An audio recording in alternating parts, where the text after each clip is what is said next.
오늘의 주요 뉴스입니다. 북한이 고위급 회담을 무기한 연기에 대해 우리 정부는 유감을 표명했습니다. 북한은 한 발 더 나아가 지금처럼 핵 포기를 강요하면 미북 정상회담을 재고려할 수 있다고 밝혔습니다. 청와대가 내일 오전 7시 국가안전보장회의를 소집하고 대북 대응책을 논의합니다. 백악관도 북한의 진입 파악에 주력하는 한편 미북 정상회담 준비는 계속 진행하겠다고 밝혔습니다. 손영무 국방장관과 브룩스 한미연합사령관이 긴급회동을 하고 북한이 회담 무기한 연기 이유로 내세운 한미연합 공중훈련 맥스 썬더를 일정대로 진행하기로 했습니다.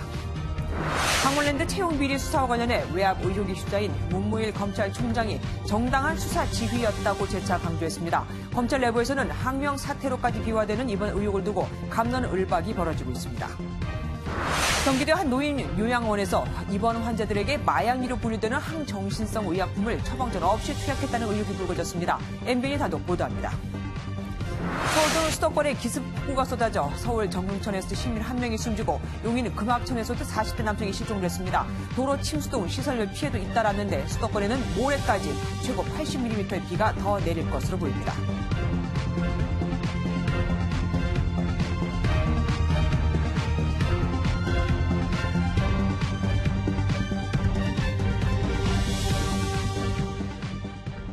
북한이 오늘로 예정됐던 남북 고위급 회담을 갑자기 연기하자 청와대도 백악관도 당황한 기색이 역력하죠. 우선 북한이 겉으론 한미연합공중훈련인 맥스 썬더를 문제 삼자 정부는 북한에 전통문을 보내 유감의 뜻을 밝혔습니다. 첫 소식 송준 기자가 보도합니다. 북한이 새벽 0시 30분쯤 갑자기 고위급 회담 연기 통지문을 보냈습니다. 지난 11일 시작한 한미연합공중훈련인 맥스 썬더를 문제 삼은 겁니다. 무분별한 북침전쟁 서동과 대결 난동이 벌어지는 험악한 정세하에서 16일로 예견된 북남 고위급 회담을 중지하는 조치. 이번 훈련이 판문점 선언에 대한 노골적인 도전이라며 불편한 심기를 드러냈습니다. 더 나아가 미북 정상회담 운명을 고민하겠다며 남한과 미국의 태도 변화도 요구했습니다. 새벽에 일방적 통보를 받은 고위급 회담 주무부처인 통일부는 유감을 표명했습니다. 남북 고위급 회담을 일방적으로 연기한 것은 4월 27일 양 정상이 합의한 판문점 선언의 근본 정신과 취지에 부합하지 않는 것으로 유감입니다. 그러면서도 북한이 제기한 문제를 논의하기 위해서라도 남북 대화를 지속해야 한다며 조속한 복귀를 촉구했습니다. MBN 뉴스 송정입니다. 최근 미국 볼턴 국가안보회의 보좌관이 강하게 나와도 북한이 가만히 있어서 이게 웬일인가 했었는데 역시나였죠. 미국에도 경고의 메시지를 보낸 겁니다. 일방적으로 핵포기를 강요하면 미북 회담도 다시 생각해보겠다고요. 주진희 기자입니다. 북한은 외무성 제1부상인 김계관 영의로 낸 담화문에서 미국에 대해 강한 불만을 드러냈습니다. 먼저 존 볼턴 백악관 국가안보회의 보좌관을 직접 거론하면서 선 핵포기 후 보상 방식이니 리비아 방식이니 완전하고 검증 가능하며 되돌릴 수 없는 비핵화니 여러 가지 쏟아내고 있다고 포문을 열었습니다. 그러면서 핵개발 초기 단계인 리비아와 핵 보유국인 북한을 대비하는 것은 아둔한 일이라며 볼턴에 대해 거부감을 숨기지 않겠다고 덧붙였습니다. 비핵화 조건은 미국의 대북 적대시 정책과 핵 위협 공갈을 끝장내는 것이라며 미국이 경제적 보상 혜택을 떠들지만 그런 거래는 절대로 하지 않을 것이라고 밝혔습니다. 이어 일방적인 핵 포기만을 강요하려 든다면 그런 대화에는 흥미가 없고 다가오는 미북 정상회담도 재고려할 수밖에 없다고 압박했습니다. 이 담화문은 북한이 우리 측의 고위급 회담 연기를 선언한 지 11시간 만에 발표됐습니다. 12시간 안에 입장 발표를 2개나 한 배경에는 이번 회담 취소의 배경이 미국에 있음을 강조하려 한 것이라는 분석이 나오고 있습니다. MBN 뉴스 주진희입니다. 청와대는 모처럼 만들어진 대화 분위기가 깨질까 우려하고 있습니다. 이럴 때를 대비해 만들어 놓은 남북 정상 간 한라인도 이제 가동을 하지 않을까 싶은데요. 청와대 취재기자 연결합니다. 최중락 기자. 네, 청와대 춘추관입니다. 예, 청와대는 북한이 왜 갑자기 이 고위급 회담을 중지했다고 보고 있습니까? 네, 북한이 갑자기 오늘 열리기로 한 고위급 회담을 중지한 지 19시간 가까이 지난 지금 청와대는 아직까지도 북한이 여러 가지 가능성을 염두에 두고 정확한 의중을 파악하는 데 집중하고 있습니다. 청와대 고위 관계자는 북한이 갑자기 고위급 회담을 중지한 것은 요인이 있을 수 있어 현 상황을 정확히 진단하는 게 우선이라고 말했습니다. 이 같은 신중한 태도는 미북 정상회담을 앞두고 북한의 태도가 절대적인 영향을 미치기 때문으로 보입니다. 윤영찬 국민소통수석도 지금의 상황은 같은 그림을 그리기 위한 지난한 과정이며 좋은 결과를 얻기 위한 진통으로 판단했습니다. 청와대는 내일 아침 7시 국가안전보장회 상임위원회를 열고 고위급 회담 연기와 미북 회담 영향과 관련한 논의를 할 예정입니다. 정영 실장 주재로 매주 개최되는 회의로 앞당겨 열려서 확대 해석은 경계했습니다. 예, 이 정도 사안이면 그동안 한 번도 이루어지지 않은 남북 정상 간 한라인 통화도 이루어질 수 있을 것 같은데 어떻게 보십니까? 네, 일단 지금 미국 현지 시간으로 아침이 밝아왔습니다. 트럼프 대통령의 반응을 먼저 봐야 할 것으로 보입니다. 이 반응을 보고 판단을 해서 문재인 대통령과 김정은 국무위원장 간의 역사적인 첫 한라인 통화가 이루어질 가능성이 있습니다. 따라서 이르면 내일, 늦어도 다음 주 21일 한미 정상회담을 위한 워싱턴 출국 전에 할 것으로 보입니다. 트럼프 대통령이 미북 회담 재고려라는 김정은 위원장의 압박에 대한 반응 수위에 따라 문 대통령의 중재자 역할이 또다시 시험대에 오를 수도 있습니다. 문정인 대통령 외교안보 특보도 오늘 국회에서 급냉각된 남북과 미북 관계를 풀기 위해 한미 정상회담 전에 문 대통령이 한라인을 통해 김정은 위원장과 직접 통화가 필요하다고 조언하기도 했습니다. 한라인 취지가 예상치 못한 난관을 해결하는 데 있어서 이번에 그 효과를 발휘할지도 주목됩니다. 지금까지 청와대 준축안에서 MBN 뉴스 최중락입니다. 미국, 특히 트럼프 대통령은 조용합니다. 뭐라고 반응을 해야 할지 고심을 하고 있는 거겠죠. 김희경 기자입니다. 부인 멜라니아 여사의 병문안을 다녀오는 길에 기자들의 질문을 받은 도널드 트럼프 미국 대통령. 평소와 달리 묵묵부답으로 대응합니다.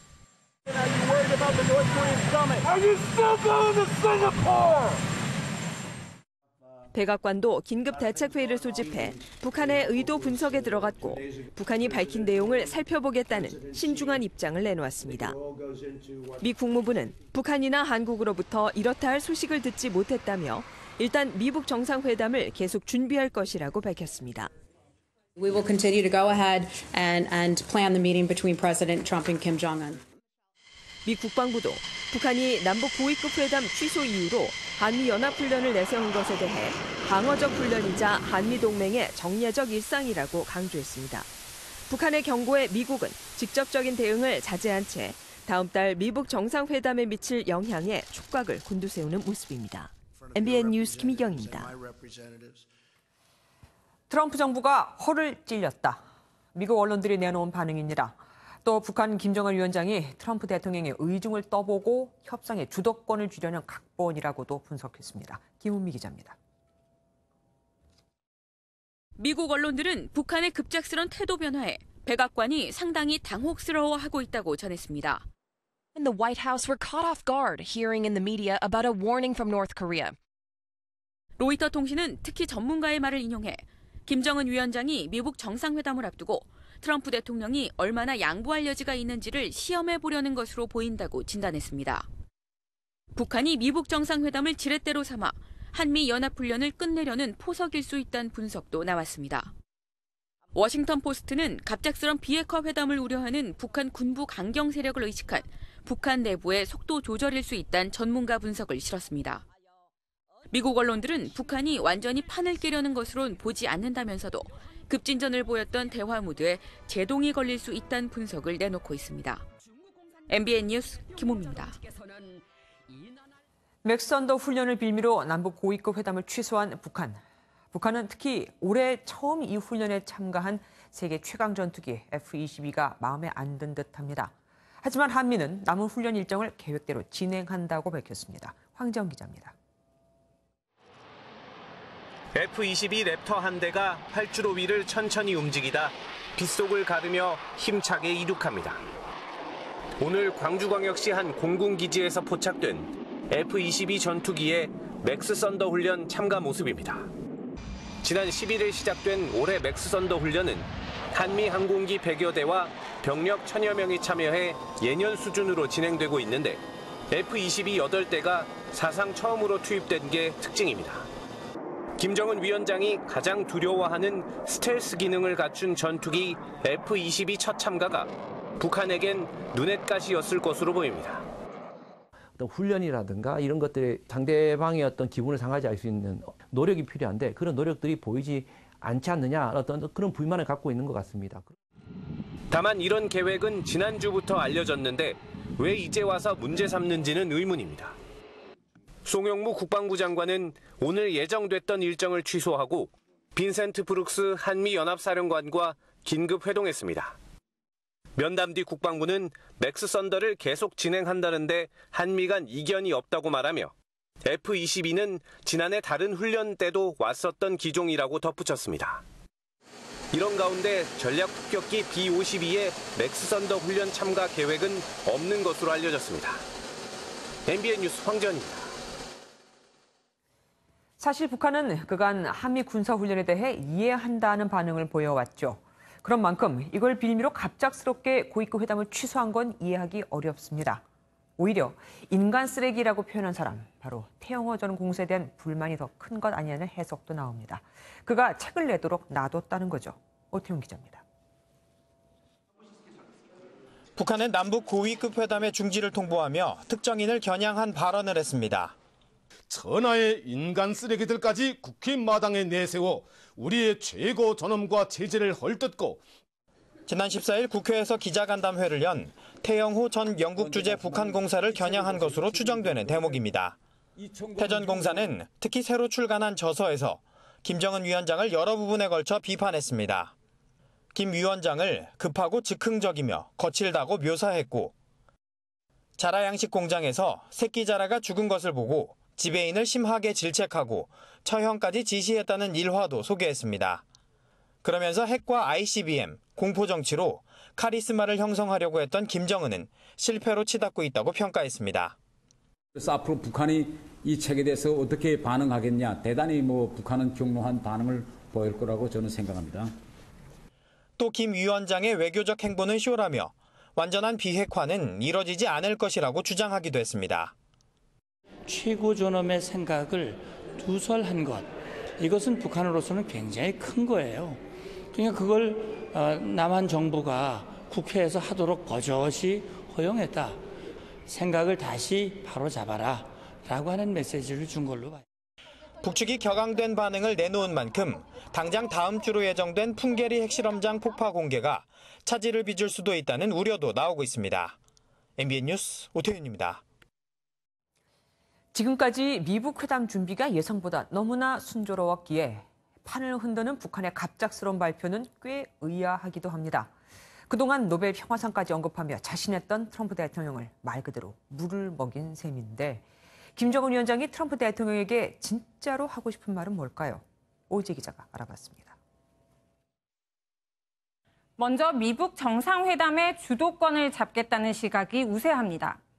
김정은 위원장을 만나고 다소 유화적인 폼페이오 국무장관보다 최근 볼턴 백악관 보좌관의 강경한 발언이 주목받고 있죠. 일방적인 핵 포기, 그러니까 사실상 무릎을 꿇고 들어오라는 볼턴 보좌관의 협상안이 싫다고 분명히 전한 겁니다.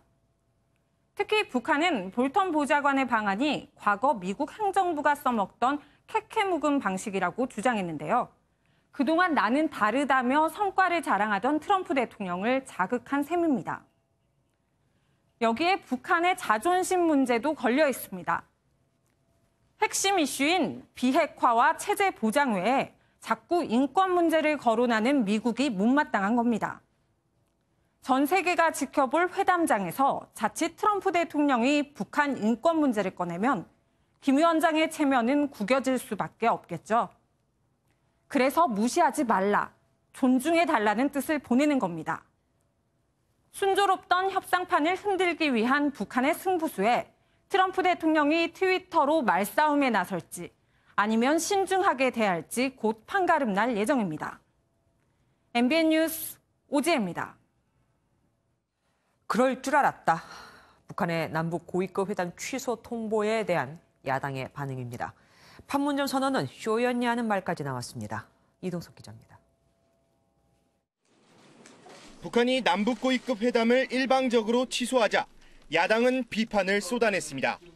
한국당은 북한이 역시 예측 불가능한 상대라며 냉정한 대응을 주문했습니다. 우리가 들떠 있어서는 결코 안 되는 것입니다. 절대 감성파리식으로 남북관계를 가져가서는 안 됩니다. 바른미래당도 판문점 선언 또한 쇼였냐라며 목소리를 높였습니다. 핵도 북한의 도발도 사라지고 벌써 평화가 다 온 것 같이 우리 스스로 무장 해제하는 것은 결코 정상이 아니다. 이에 대해 여당인 더불어민주당은 북측의 뜻과 의미 파악에 주력하고 있다며 신중한 대응을 주문했습니다. 정확한 상황이 확인되기 전까지 정치권과 언론에서는 오해와 억측은 자제해 주시기 바랍니다. 민주평화당과 정의당도 남북 대화가 지속돼야 한다며 정부의 노력을 거듭 촉구했습니다. MBN 뉴스 이동석입니다. 한쪽에선 이렇게 판을 깰 수 있다며 으름장을 놓은 북한. 그런데 또 다른 한쪽에선 모든 핵실험을 금지할 의사가 있다고 밝혀왔습니다. 북한은 비핵화 마음이 있는데 미국 때문에 안 될 수도 있다. 이번 일이 터지면 미국 때문이라는 걸 미리 세계에 공표한 겁니다. 이동화 기자입니다. 북한은 포괄적 핵실험 금지와 관련해 국제적인 바람과 노력에 동참하겠다. 한대성 주 제네바 북한 대표부 대사가 유엔 군축회의에서 한 발언입니다. 핵실험장 폐기에 이어 이번에는 포괄적 핵실험 금지 조약 CTBT에 가입해 평화적 목적을 포함한 모든 핵실험을 중단할 수 있다는 의지를 확실히 드러낸 겁니다. 하지만 비슷한 시각 북한이 남북 고위급 회담을 중단하고 미북 정상회담을 재고할 수 있다며 어깃장을 놓은 만큼 발언 배경에 관심이 쏠립니다. 미국이 지금 허들을 계속 높이는 것에 대한 불만 또는 경고를 한편으로 보내면서 비핵화 평화체제에 대한 북한의 입장은 변함이 없다. 이것을 또 한편으로 보여주는. 이런 가운데 포괄적 핵실험 금지 조약 자체가 언제 발효될지 불투명하다는 지적도 나옵니다. 이 조약은 핵을 보유하거나 개발할 수 있는 44개국이 모두 비준해야 발효되는데 미국과 중국 등 주요 국가들은 물론 인도와 파키스탄 등 실질적 핵 보유국들도 아직 서명조차 하지 않았습니다. 때문에 이번 발표 역시 미북 정상회담을 앞두고 협상력을 높이는 전략일 수 있다는 분석도 나옵니다. MBN 뉴스 이동화입니다. 강원랜드 채용비리 수사와 관련해 문무일 검찰총장이 외압을 행사했다는 주장이 검찰 내부에서 터져나와 논란이 커지고 있죠. 검찰총장이 수사에 관여한 걸로 봐야 할까요? 아니면 정당한 직무수행이라고 봐야 할까요? 유호정 기자입니다. 검찰청사에 출근하는 문무일 검찰총장의 표정은 딱딱히 굳어 있었습니다. 문 총장은 강원랜드 채용비리 수사에 외압을 가했다는 주장은 사실이 아니며 검찰총장으로서 정당한 수사 지휘였다고 강조했습니다. 검찰권이 바르게 행사되도록 또 공정하게 행사되도록 관리 감독하는 게 총장의 직무라고 생각합니다. 문 총장이 수사의 독립성을 보장하지 않고 자문단 의견을 받아 처리할 것을 요구했다는 수사단 주장을 강하게 반박한 겁니다. 대검찰청은 논란을 일축했습니다. 검찰총장이 수사 결과를 보고받는 것은 당연하며 수사단 역시 대검과 공동으로 자문단을 구성해 의견을 구하는 데 합의했다고 지적했습니다. 문 총장은 향후 수사에 대해 법률가로서 올바른 결론이 내려지도록 과정을 충실히 이행하겠다고 강조했습니다. 박상기 법무부 장관은 검찰 조직이 흔들리는 것처럼 비춰져 안타깝다며 국민적 의혹이 없도록 신속하고 엄정하게 처리해 줄 것을 당부했습니다. 문무일 검찰총장이 외압 의혹에 대해 정면 돌파 의지를 분명히 했지만 검찰 내부 갈등이 표출되면서 리더십에 큰 상처를 입게 됐습니다. MBN 뉴스 유호정입니다. 강원랜드 수사단은 왜 공개적으로 검찰총장을 비판하고 나선 걸까요? 수사단은 지난달 말 강원랜드 수사 외압 가능성이 있는 검찰 고위 간부 2명을 기소하고 권성동 자유한국당 의원에 대한 구속영장을 청구하기로 입장을 정리했습니다. 하지만 수사 내용이 부실하다고 본 문무일 검찰총장이 5월 1일 자문단의 의견을 받아 결정하라고 지시했는데 여기서부터 갈등이 시작된 것으로 보입니다. 열흘 뒤인 5월 10일 수사단의 반복된 요구에 문 총장은 권 의원 영장 청구는 수사단 결정에 맡기는 것으로 한 발 물러섰습니다. 하지만 검사장 기소는 수사단이 자문단의 의견을 받기로 했죠. 자문단도 대검이 추천한 명단 가운데 수사단이 지명하는 인물로 구성하기로 하면서 일단락되는 듯 싶었습니다. 그런데 갑자기 강원랜드 수사단이 외압 의혹을 제기하면서 수사단장인 양부남 광주지검장이 항명 파동을 일으킨 배경에 관심이 쏠리게 됐습니다. 김도윤 기자가 보도합니다. 문무일 검찰총장의 외압을 정면으로 비판한 강원랜드 채용비리 수사단을 맡은 양부남 광주지검장은 일체의 외부 접촉을 끊었습니다. 문 총장 비판 보도 자료를 냈던 수사단은 당분간 별도의 입장 표명이 없을 것이라고 말했습니다. 사실상 항명소동을 빚은 양 단장은 지난 2월부터 수사단을 이끌어왔습니다. 제기된 모든 의혹에 대해서 우리가 철저하고 공정한 수사를 통해서 사안의 실체를 규명하도록 하겠습니다. 사직 생각하고 있습니다. 양 단장의 행동을 둘러싸고 권성동 법사위원장 구속을 위한 여론 압박용이란 말부터 문무일 흔들기란 말까지 갖가지 설이 돌고 있습니다. 관심은 오는 18일 열리는 전문 자문단의 심의 결과에 쏠리고 있습니다. 7명의 외부 인사로 구성된 자문단은 김우현 대검 반부패 부장과 최종원 서울 남부지검장 등에 대한 기소 여부를 판단하게 됩니다. 특히 반부패부는 검찰총장의 참모 조직으로 만약 자문단이 기소 의견을 내놓을 경우 문무일 총장도 타격이 불가피할 것으로 보입니다. 자문단의 의견은 문무일 검찰총장이나 양부남 수사단장 두 사람의 거취에도 영향을 미칠 것으로 보입니다. MBN 뉴스 김도형입니다. 강원랜드 채용비리 수사를 놓고 검찰 내부에서도 갑론을박이 이어지고 있습니다. 검찰총장이 외압을 행사한 거다. 아니다. 검찰총장이 그 정도 얘기도 못하냐. 부딪힌 겁니다. 이병주 기자입니다. 수사 외압 의혹이 제기된 대검찰청 반부패부 소속 간부가 검찰 내부망에 글을 올리며 관련 의혹을 반박했습니다. 김우곤 선임 연구관은 검찰 내부 게시글을 통해 수사 지휘를 하는 대검찰청과 일선청의 뜻이 다르면 법에 따라 검찰총장이 수사 지휘를 하는 게 맞다고 주장했습니다. 반부패부가 권성동 의원으로부터 전화를 받고 춘천지검에 항의했다는 의혹에 대해서도 강원랜드 사건을 재수사하도록 한 곳이 반부패부이며 어떤 사건보다도 수사 성공을 위해 지원했다고 반박했습니다. 해당 게시글에는 김 연구관을 옹호하는 댓글이 상당수 달린 것으로 알려졌습니다. 앞서 한 지방청 소속 부장검사도 다른 의견을 갖고 총장이 수사지휘권을 행사한 것을 외압이라 하는 것은 어이없는 주장이라며 안미영 검사를 비판하기도 했습니다. 반면 임은정 서울 북부지검 부부장 검사는 댓글을 통해 책임과 부끄러움을 아는 사람이 검찰에 많았으면 좋겠다며 우회적으로 외압 의혹을 비판했습니다. MBN 뉴스 이병주입니다. 정부가 제출한 추가 경정 예산 심사를 위해 국회는 상임별로 부랴부랴 회의를 열고 본격 논의에 들어갔는데 여야가 처리를 합의한 18일을 놓고 곳곳에서 우려가 터져나왔습니다. 사흘 안에 수백 개의 예산 항목을 처리해야 하니 졸속 처리가 될 게 뻔하다는 거죠. 김종민 기자입니다. 정부가 제출한 3조 9천억 원 규모의 추경안 상정을 위해 열린 예결위 전체 회의. 일자리 예산이라는 정부의 설명에 야당 의원들의 비판이 쏟아집니다. 제2공무원 정원이라고밖에 볼 수 없는 예산이 6,400억 정도 전혀 일자리 창출과 직접적인 관련이 없는 교육비라든지 이런 퍼주기 예산이죠. 심지어 산자 위에서는 민주평화당 소속 장병완 위원장이 18일까지는 제대로 된 심사가 불가능하다고 반발하면서 논의 자체가 무산됐습니다. 상임위가 철저히 무력하게 배제되는 예산 심사에 대해서 저희들이 동참할 수 없다는 의미에서 사퇴를 선포합니다. 민주당은 여야가 합의한 18일 추경과 특검 동시 처리가 반드시 지켜져야 한다는 입장을 고수하고 있습니다. 과거에도 추경을 3일 만에 처리한 전례가 있습니다. 추경의 시급성을 감안할 때 반드시 28일 날 통과가 되어야 합니다.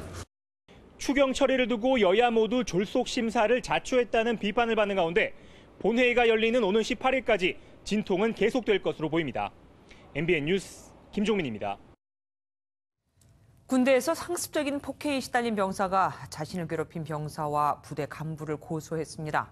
그런데 피해자를 보호해야 할 군 검찰은 내가 합의를 안 해줘서 가해자가 전과자가 됐다며 오히려 이 피해자를 질책했습니다. 홍주환 기자가 단독 보도합니다.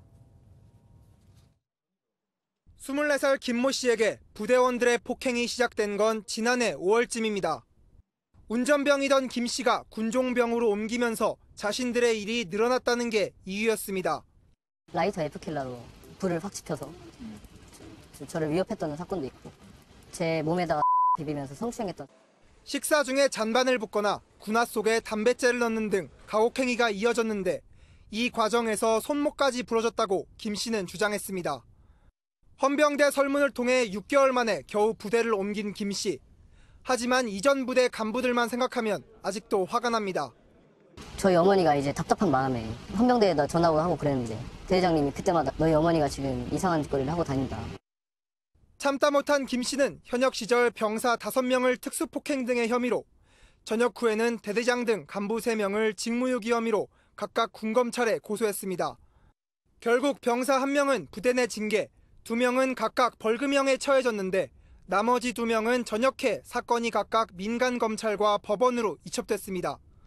사건 진행 상황이 궁금했던 김 씨는 군검찰에 연락했지만 오히려 질책하는 말을 듣기도 했습니다. 그 친구들의 입장에서는 필요 이상으로 지금 피해를 많이 입었어. 합의를 해줬으면 전과까지는 안 가고 벌금 내고 이제 전과자가 됐잖아. 군은 김 씨의 전 대대장 등이 폭행을 묵인했냐는 의혹에 대해선 그런 사실이 없다고 해명했습니다. MBN 뉴스 홍주환입니다. 홍익대 누드모델 몰카 사건으로 뒤숭숭한 분위기가 가라앉기도 전에 고려대에서 또 몰카 범죄가 터졌습니다. 누군가 남자 화장실에 몰래카메라를 설치해 사진을 찍어 인터넷에 유포한 겁니다. 박자원 기자가 보도합니다. 그제 온라인 커뮤니티 워마드에 올라온 한 남성의 사진입니다. 게시글에는 고려대학교 몰카라는 제목까지 버젓이 달려 있습니다. 워마드는 남성 비하적인 게시물을 공유하는 온라인 커뮤니티로 최근 홍익대학교 누드모델 몰카 사진이 올라온 곳이기도 합니다. 워마드에 올라온 몰카 사진은 높은 등급의 회원들만 볼 수 있지만 최근 한 회원이 SNS 계정에 몰카 사진을 퍼나르면서 공개됐습니다. 해당 학교 총학생회 측은 즉각 반발했습니다.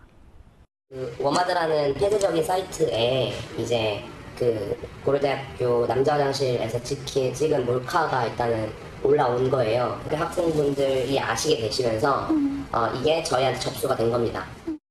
고려대 총학생회는 어제 해당 사실을 파악하고 SNS를 통해 내일쯤 경찰에 고발장을 제출하겠다고 밝혔습니다. 워마드의 대학교 남자 화장실 몰카 사진이 올라온 건 이번이 처음이 아닙니다. 지난 10일에는 한양대 에리카 캠퍼스 남자 화장실 몰카 사진이 올라오기도 했습니다.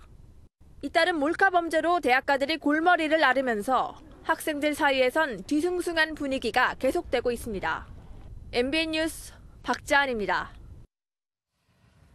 경찰에서 드디어 입을 들킨 김 씨. 그런데 예상외의 얘기가 나왔죠.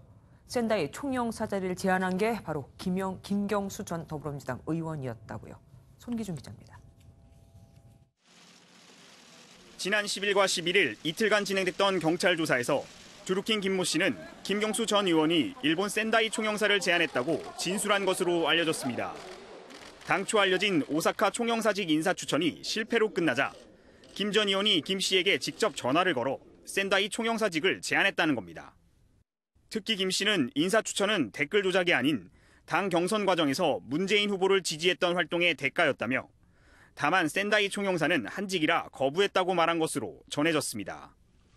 그러나 김 전 의원 측은 사실이 아니라며 책임을 묻겠다는 입장입니다. 김 전 의원 측 관계자는 특검이 아니라 그 이상도 받을 의향이 있다며 그만큼 문제가 없고 자신 있다고 말했습니다. 한편 김 씨와 김 전 의원과의 의혹과는 별도로 네이버 댓글 추천수 조작 혐의에 대한 두 번째 재판도 오늘 열렸습니다. 재판부는 검찰이 신청한 추가 혐의에 대한 공소장 변경을 허가하면서 김 씨가 공범인 서유기 박모 씨와 함께 재판을 받도록 조치했습니다. 김 씨는 첫 번째 재판에서처럼 모든 혐의를 인정한다며 재판을 신속히 끝내달라고 다시 한번 요청했습니다. MBN 뉴스 송기준입니다.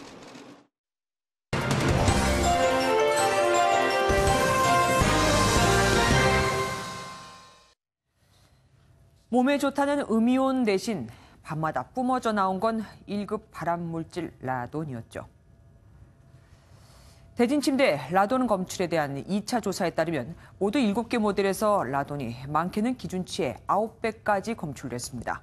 흉부 엑선 촬영을 100번 할 때 피폭량과 맞먹습니다.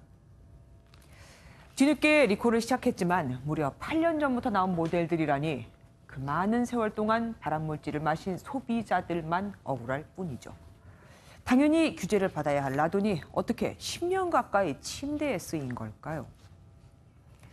이번 사건을 조사한 곳은 대통령 직속 중앙행정기관인 원자력안전위원회였습니다. 원안위는 지난 10일 1차 조사 때만 해도 연간 픽폭 방사선량은 기준치 이하여서 아무런 문제가 없다고 발표했었습니다. 그런데 불과 닷새 만에 정반대의 결과가 나온 겁니다. 1차 조사 때는 매트리스 안 스펀지를 제외했었다나요? 방사능 안전 기준을 조사하는데 매트리스를 구성하는 스펀지를 빼놓다니요. 시료도 확보하지 않은 채 침대 껍데기만 검사를 했다는 얘기입니다. 방사선 피폭에 대한 안전 기준도 허술했습니다. 방사능 피폭은 외부 피폭과 내부 피폭으로 나뉘는데 이 중 더 위험하고 심각한 건 호흡이나 피부로 흡수되는 내부 피폭입니다. 그런데 원안위는 외부 피폭만 규제합니다. 그러다가 이번 라돈 사건이 터진 후 지난 14일에서야 내부 피폭 측정 기준을 만들겠다고 했습니다. 요즘 음이온을 방출시킨다는 공산품이 한두 개도 아닌데 기가 막힐 노릇인 거죠. 어쨌든 이러는 사이 라돈을 뿜어내는 침대는 8년간 소비자들에게 판매가 됐습니다. 기준도 허술한데 제대로 관리 감독마저 하지 않은 정부. 국민들은 대체 뭘 사고, 뭘 먹고, 뭘 소비해야 할까요? 국민의 안전을 지켜야 할 정부가 오히려 국민 안전을 위협한 꼴이니 국민은 이제 누굴 믿어야 하는 걸까요? 매번 의심을 하며 살 수도 없는 노릇이고 말입니다. 뉴스 초점이었습니다.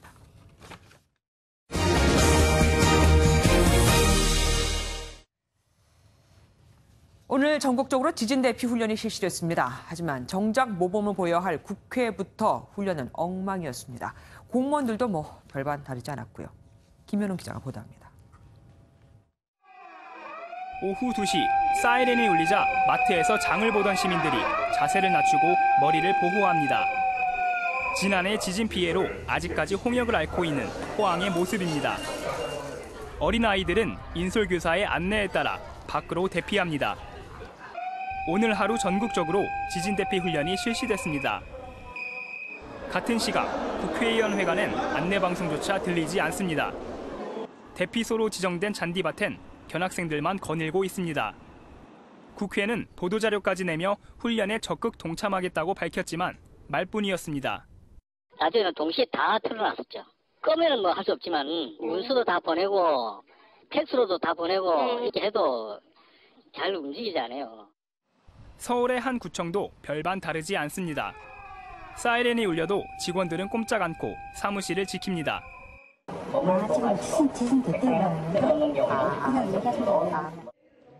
밖으로 대피하는 직원들도 머리를 보호해야 하는 기본 매뉴얼을 무시하기 일쑤입니다.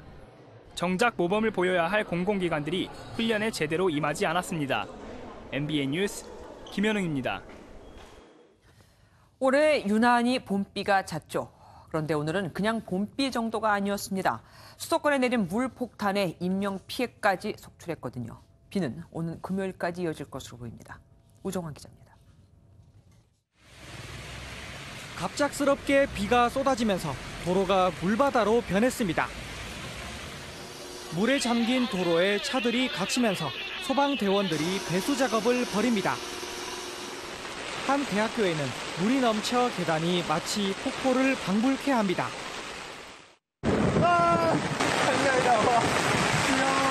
살려주세요. 서울 청계천이 범람해 진입이 통제됐고 부처님 오신 날을 앞두고 설치된 연등이 물에 쓸려 나갔습니다.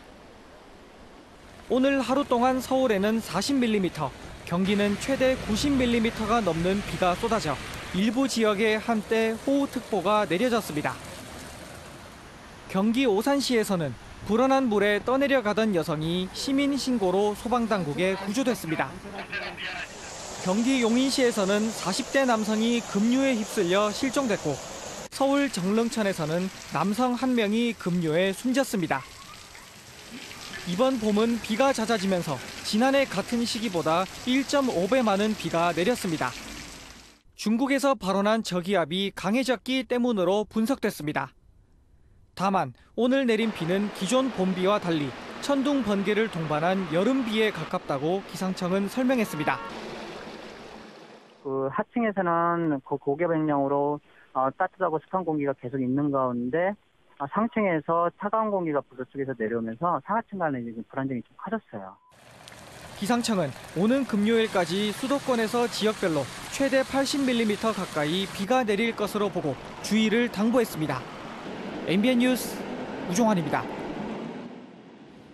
한 노인 요양원이 마약류로 분류되는 항정신성 약품을 개인별 문제는 없이 어르신들에게 투약했다는 의혹이 제기됐습니다. 환자를 쉽게 관리하려고요.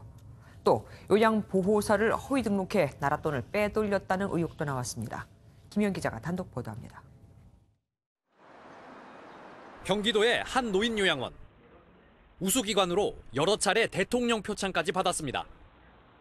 직원들은 다른 얘기를 합니다. 요양원에서 근무했던 A씨는 어르신들에게 향정신성 약품을 처방전 없이 투약했다고 털어놓습니다. A씨는 원장의 지시였다고 밝혔습니다. 운명하시든가 그렇지 않으면 퇴소하시는 분들 이제 약이 남아있어요. 그러면 사실 버려야 되는데 음료수에다 넣는다든가 초코파이에 그 사이다 집어넣으면은 원장에게 항의해봤지만 어쩔 수 없었다고 말합니다. 이건 아닌데라고서 이제 원장님한테 그 얘기를 해요. 업무상 과실이기 때문에 자기가 책임지겠다라는 그런 식으로 주인이 시키는 대로 해야 되지 않습니까? 해당 시설에서 근무한 또 다른 직원은 원장이 요양보호사를 허위 등록해 정부 지원금을 떼돌렸다고 주장합니다. 저희가 모르는 선생님들이 굉장히 많았어요. 그리고 물어보면 그냥 일한다고 이렇게 얘기하라고.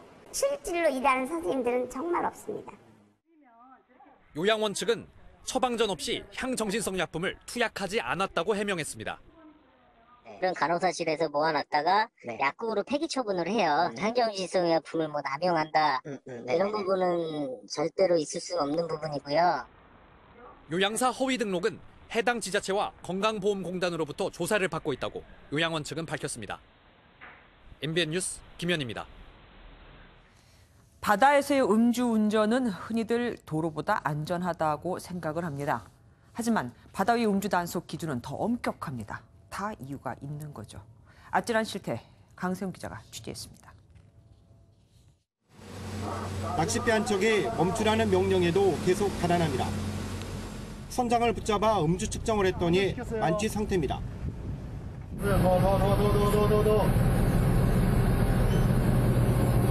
선장님 0.097 나왔습니다.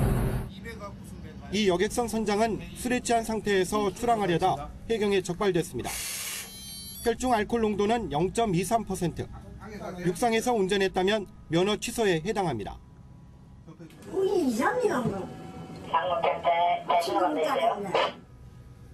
바다에서 음주운전 단속 기준은 혈중 알코올 농도 0.03%입니다. 육상 음주운전 단속 기준인 0.05%보다 높습니다. 낚시 열풍 속에 음주운항 적발 건수는 지난 2014년 74건에서 지난해 117건으로 50% 증가했습니다. 단체 손님들이 오셔가지고 선장님 한 잔만 드십시오. 그러면 분위기에 휩쓸려서. 위험천만한 음주항해는 한 해 10건 정도가 실제 사고로 이어집니다. 넓은 바다 위에서 별 문제 있을까라고 생각하실 수 있겠지만 선박사고는 많은 인명과 재산 피해 그리고 환경적 재앙까지 발생하게 돼 만연된 음주 문화 속에 바다마저 안전이 위협받고 있습니다. MBN 뉴스 강세훈입니다. 여고 시절 남자 선생님으로부터 성관계를 강요당했고 졸업 후에는 교사의 아이를 임신해 낙태까지 했다는 글이 SNS에 올라와 파문이 일고 있습니다. 경찰이 내사에 착수했습니다. 박상호 기자입니다. 2년 전 부산의 한 고등학교를 졸업한 여성이 SNS에 올린 글입니다. 3학년 때 한 남자 교사가 자신에게 여러 차례 성접촉을 하고 성관계를 강요했다는 내용입니다. 졸업 후에도 계속 성관계를 요구하면서 결국 20살 때 교사의 아이를 가져 낙태 수술까지 받았다고 주장합니다. 당시 임신 사실을 보여주는 문자 메시지와 약봉투도 찍어 올렸습니다. 교사의 실명까지 공개되면서 해당 학교가 발칵 뒤집혔습니다. 좀 심하잖아요. 그만하려고 해요. 다들? 네. 파문이 커지자 학교 측은 경찰에 수사를 의뢰했고 해당 교사는 이틀째 학교에 나오지 않고 있습니다. 자신을 떠나가지고 일단은 학생과 접촉을 안 시켜야 되잖아요. 그래서 못 나오게 말했어요. 학교 측은 추가 피해를 주장하는 학생은 없었다고 밝혔습니다. 사실관계 확인에 나선 경찰은 혐의가 확인되면 정식 수사에 착수할 예정입니다. MBN 뉴스 박상호입니다. 50대 남성이 유기견에게 공기총을 쏴대다 붙잡혔습니다. 날이 더워져서 개를 잡아먹으려고 그랬다네요. 강진우 기자입니다. 총소리와 함께 개의 고통스러운 울음소리가 울려 퍼집니다. 잠시 뒤 SUV 차량이 급하게 지나가고 총에 맞은 개들이 도망갑니다. 차량 주인인 50대 남성이 동네 유기견한테 공기총을 발사했습니다. 총알을 맞은 개는 피를 흘리며 어디론가 사라졌습니다. 대낮에 총성에 주민들은 놀란 가슴을 쓸어내려야 했습니다. 발판 소리라고 그랬거든. 빠른 소리 듣고 그 소리를 듣고 있는데 조금 이렇게 멈춰지. 주민의 신고로 경찰은 이 남성을 검거했습니다. 남성의 차량에는 불법 개조한 공기총과 총알 100여 발이 나왔습니다. 대낮에 엽기적인 행각을 벌인 이유는 황당 그 자체였습니다. 지인들과 개모임 때 잡아먹기 위해서 총을 쐈다고 진술하고 있습니다. 경찰은 이 남성을 동물보호법 위반 혐의로 불구속 입건했습니다. MBN 뉴스 강진우입니다. 숫자로 보는 오늘의 뉴스입니다. 국세청이 편법 상속과 증여 혐의가 있는 50개 대기업과 자산가를 대상으로 세무조사를 시작했습니다. 세금 없는 부의 세습을 좌시하지 않겠다는 거죠. 자녀 회사로 일감을 몰아주거나 자녀나 배우자 명의의 회사를 끼워 넣어 통행세를 걷는 행위를 중점적으로 살펴봅니다. 그런데 들어보니 왠지 익숙한 수법이죠. 한진그룹이 이렇게 하다가 요새 호되게 수사를 받고 있으니까요. 게다가 오늘은 관세청이 외국환거래법 위반 혐의로 대한항공을 압수수색했습니다. 조현민 전 전무의 물컵 사건이 이렇게까지 일파만파 커질 줄은 조 전 전무 자신도 몰랐을 겁니다. 정주영 기자입니다. 관세청이 대한항공 본사에 들이닥친 건 오전 10시쯤입니다. 서울 본부세관 조사국 직원 40여 명은 대한항공 본사 자금부 등 5객과 그리고 전산센터를 동시다발적으로 압수수색했습니다. 조현민 전 전무의 물벼락 갑질에서 파생된 관세당국의 4번째 압수수색입니다. 이번 압수수색의 혐의는 조양호 회장 일가의 관세 포탈이 아닌 대한항공의 외국환 거래법 위반. 압수수색에 나선 주체 역시 조 회장 일가를 수사하던 인천본부 세관이 아닌 서울본부 세관입니다. 관세청은 대한항공이 위장 송금 같은 불법 외환 거래를 통해 자산을 국외로 빼돌린 걸로 의심하고 있습니다. 대한항공 측은 수사 중인 사안이라 구체적으로 답변하기 어렵다는 입장입니다. 이와 별도로 출입국 당국은 조 회장 일가가 불법 고용했던 필리핀 가사 도우미가 10여 명에 달하는 정황을 포착한 걸로 전해졌습니다. MBN 뉴스 정주영입니다. 전 세계에서 라면을 가장 많이 먹는 것으로 유명한 한국. 그런데 최근 라면을 먹는 사람들이 급격히 줄었습니다. 대신 다른 게 늘었죠. 민지숙 기자가 취재했습니다.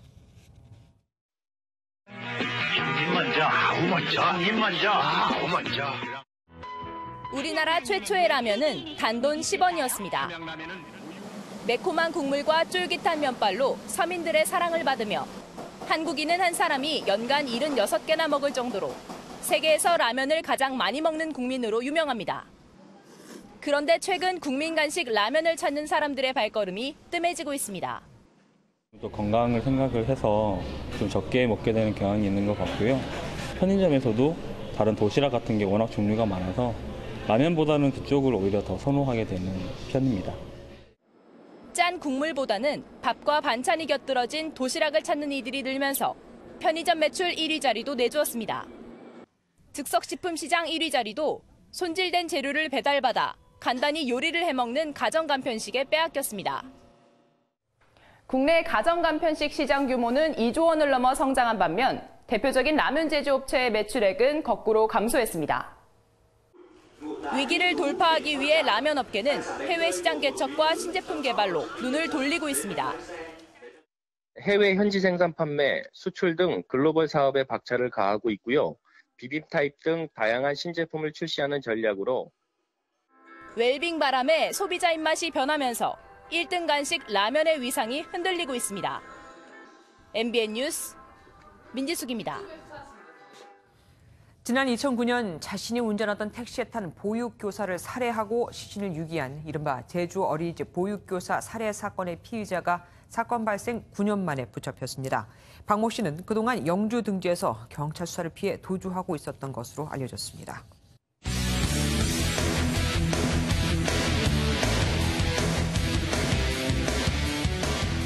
안녕하십니까. 스포츠 뉴스입니다. 러시아 월드컵 개막이 이제 한 달도 남지 않았습니다. 월드컵 분위기는 미지근하다 못해 썰렁할 정도인데요. 결국 대한축구협회가 깜짝 이벤트를 마련했습니다. 전광열 기자입니다. 취재진과 대중의 관심을 받는 영화제의 볼거리 레드카펫 행사. 화려한 드레스를 입은 여배우는 나오지 않지만 오는 21일 대표팀 소집훈련 시작에 앞서 레드카펫 행사가 열립니다.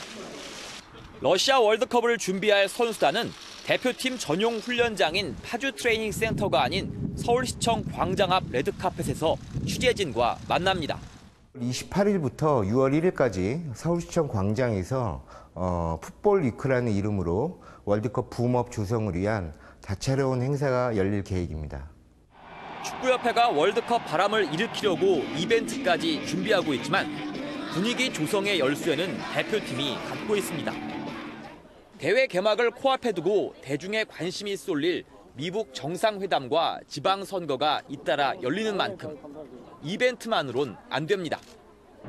다음 달 18일 조별리그 1차전 스웨덴전을 앞두고 국내와 전지훈련지 오스트리아에서 치를 축구대표팀의 4차례 평가전.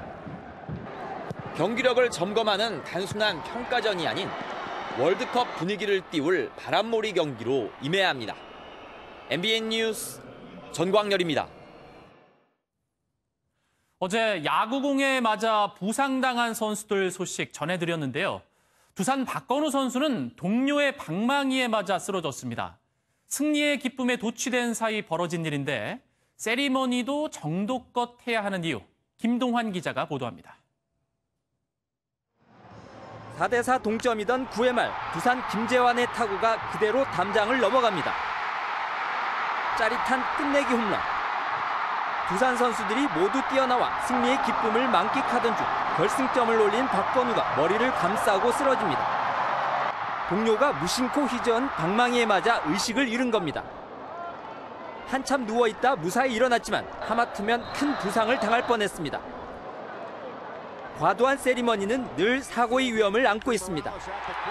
메이저리거 모랄레스는 끝내기 말로 홈런을 치고는 껑충 뛰어 홈플레이트를 밟다 발목뼈가 부러졌고 앨리스는 동료의 노히트 노런을 축하해주다 호수 마스크를 밟아 몇 주를 쉬어야 했습니다. 키다리 골퍼 피나우는 홀인원의 기쁨을 격하게 표현하다 발목을 삐었습니다. 축구 골 세리머니도 단골 부상 코스.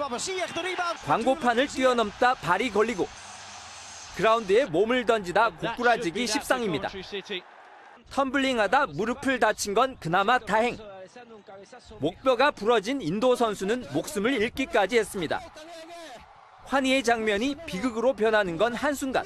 세리머니에도 절제가 필요합니다. MBN 뉴스 김동환입니다.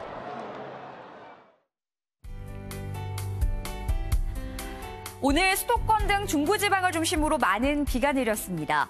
전국에 모레까지 비가 내렸다 그쳤다를 반복하며 마치 장맛비처럼 길게 이어지겠는데요. 내일도 고온다습한 남서풍이 강하게 유입되면서 많은 비가 내리기 좋은 조건이 만들어지겠습니다. 모레까지 수도권과 강원 영서에는 100mm 이상, 충청 북부와 제주 산간에도 최고 80mm의 국지성 호우가 우려되는 상황이고요. 그 밖에 강원 영동과 충청 남부, 경북 북부 내륙에도 20에서 60mm의 비가 쏟아지겠습니다. 오늘 하루 동안 경기 지역에는 100mm가량의 비가 내렸고요. 서울에도 50mm가량의 많은 비가 집중됐습니다. 내일 중부지방에 비가 집중되는 시간은 새벽부터 아침 사이가 예상됩니다. 내일 밤부터 또다시 빗줄기가 굵어지겠습니다. 중부지방 국지성 호우로 인해 지역별로 강수량의 편차가 무척 크게 벌어지겠습니다. 남부지방은 내일 종일 비가 소강 상태에 들다가 밤부터 다시 시작되겠습니다. 동해안 지역 강풍에 주의하셔야겠습니다. 강릉의 한낮 기온 23도가 예상됩니다. 비는 모레 대부분 그치겠고 이번 주말에는 맑은 날씨를 회복하겠습니다. 날씨였습니다. 뉴스팔이 선정한 이 한 장의 사진입니다. 오는 23일 이명박 전 대통령의 재판을 앞두고 일반인 방청권 추첨이 있었습니다. 그런데 왠지 썰렁하죠. 박근혜 전 대통령 재판 때는 이렇게 줄이 길었었는데 말입니다. 결국 응모가 미달되면서 신청한 45명 모두가 재판을 볼 수 있게 됐습니다. 이 전 대통령 입장에서는 다행이라고 해야 할지 아니면 섭섭하다고 해야 할지 모르겠습니다. 뉴스팔 여기서 마치겠습니다. 함께해 주신 여러분 고맙습니다.